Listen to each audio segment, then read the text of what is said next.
네, 5월 19일에 올라가는 영상입니다. 앞으로 석가탄 시내까지 5일 남았고 대체 공휴일이 주어진다고 했죠. 혹시 버스 타고 시위로 이동하실 분들은 이번 영상 참고하시면 좋겠습니다. 아울러 서울 남부 서천 노선이 조만간 운행 재개가 될 것으로 보이고 있는데 추후 정확한 일자가 결정되는 대로 정리해볼까 합니다. 최근 한 커뮤니티에 올라온 게시글이 주목을 받았습니다. 한 운수사가 노숙자 탑승 불가 지침을 담은 공지사항을 전달했는데요. 공지에 따르면 악취로 인해 고객이 휴게소에서 다른 차로 갈아탔다는 말과 함께 승차 시도 시 검표 사원이나 사무실 직원에 연락해 탑승 저지를 요청하고 말다툼이나 신체적 접촉을 절대 금한다는 지침도 내렸습니다. 노숙자로 추정되는 인물 사진도 게재가 됐던 걸로 알려지고 있습니다. 그리고 또 다른 글이 게시되기도 했는데 한 노숙자가 자신의 차에 탑승한 적이 있었고 냄새가 빠지기까지 2일이 걸렸다면서 다른 승객들에게 오히려 미안했다고 토로했습니다. 또 승차권 뒷면에 신변이 불결한 자를 승차 거부할 수 있다는 근거가 있다는 걸 발견했고 다음에도 승차 시도하며 거부할 생각이었다고 했습니다. 해당 글을 본 다른 유저도 사람을 정확하게 기억한다면서 탔을 당시 고역에 시달렸다고 덧붙이기도 했습니다. 통도사 신평버스터미널에 충청권 노선이 신설될 예정입니다. 오는 22일 청주고속 부산노포 노선 운행 순서가 변경돼서 중간 경유지로 신평터미널에 추가됩니다. 경부고속도로 통도사 IC나 통도사 하이패스 IC와 인접하고 통도사 정문에서는 도보로 8분 정도 떨어져 있죠. 앞서 이 노선은 변경 운행 개시 기일이 연기되기도 했는데 터미널 계약과 전산 설치, 시간표 협의 등 제반 시설 준비 지연에 따른 운송 개시 연기였습니다. 아울러 고속도로 바깥의 타지 정류소 경유 때문에 고속면허가 아닌 직행 면허로 바뀐다는 점 참고하시고 프리미엄 제외 낙동강 의성이나 낙동강 구미휴게소 중간 정차는 여전히 유지됩니다. ITX 마음 제작 지연 등으로 인해 결국 잔여 분량 계약이 해지된 다원시스가 한국철도공사를 상대로 가처분을 신청했습니다. 최근 한국철도공사는 공문을 통해 다원시스가 납품 지연 및 경영 악화를 사유로 계약을 해지한 것이 부당하다면서 가처분을 신청한 사건에 대한 대응에 나서고 있는데요. 위임계약서와 위임장, 수임제안서와 선임계획, 수의계약 제한 대상자 고용확인서, 퇴직자 임직원 고용확인서 등이 준비되고 있습니다.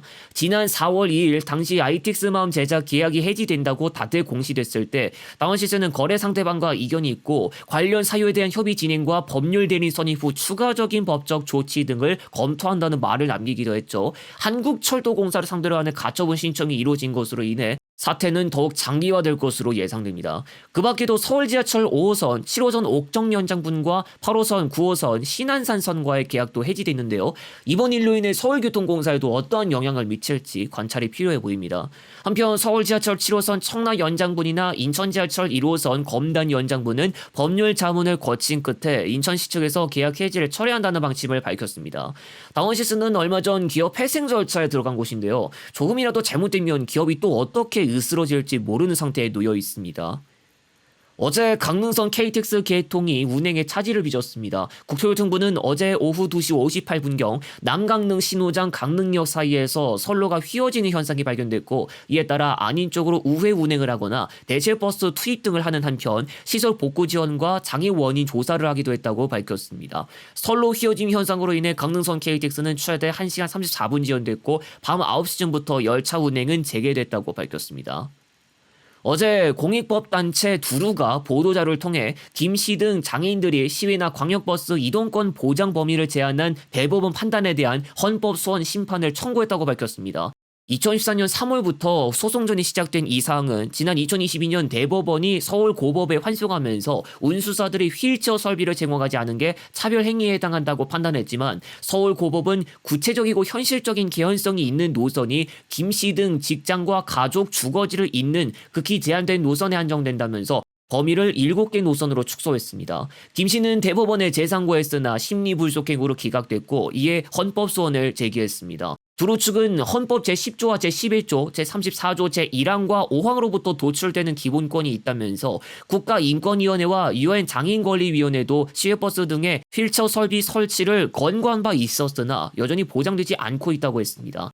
또 운수사들이 12년 이상 설비를 제공하지 않으면서 차별 상태를 지속했고 경제적 이익을 누린 반면 김 씨는 이동의 자유를 박탈당했다면서 법원이 차별과 부당 이익을 형량에 고려하지 않았다고 밝혔습니다.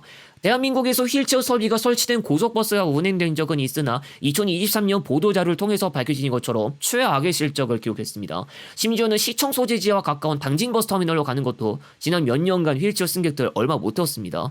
부품 고장이나 직원 추가 교육, 승객들로부터 클레임도 접수되는 등 문제가 이만저만이 아니었다고 알려지기도 했죠. 그래도 한창 정상적으로 운행됐을 당시 휠체어 설비가 설치된 고속버스 4개 노선을 많이 찾지 않은 이유부터 소상히 설명해야 할 겁니다. 왜 당진 노선조차 적은 인원에 불과했을까요? 그리고 굳이 말하자면 두루치기 밝혔던 운수사의 경제적 이익은 논점이 약간 안 맞는 부분도 있죠. 휠체어 일반 고속버스를 운행했다가 지금은 안 하고 있는 천일고속의 경우 지난 2025년 기준으로도 적자가 발생했고 규모는 59억이었죠. 똑같이 휠체어 일반 고속을 운행했던 중앙고속은 적자폭이 늘어났습니다. 결과적으로 치웠어도 운영 문제로 상태 안 좋아진 것으로 보이고요. 시외버스 운수사도 여간 상태가 말이 아닌데 휠체어 시외버스 하나도 없는 전북고속은 자본 잠식에 시달리고 있습니다. 좀 더 구체적인 재무 상태는 운수사별로 다들 공시된 정보를 확인하시면 알 수도 있겠고요.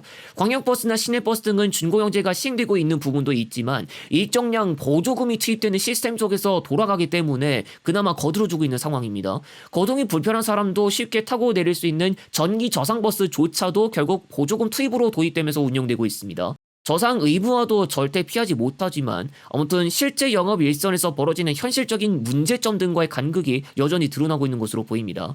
지금은 휠체어 승객을 고속시외버스에 태우는 것부터 하는 게 문제가 아니라 휠체어 고속버스가 운행했을 당시 문제부터 확실한 점검을 필요합니다.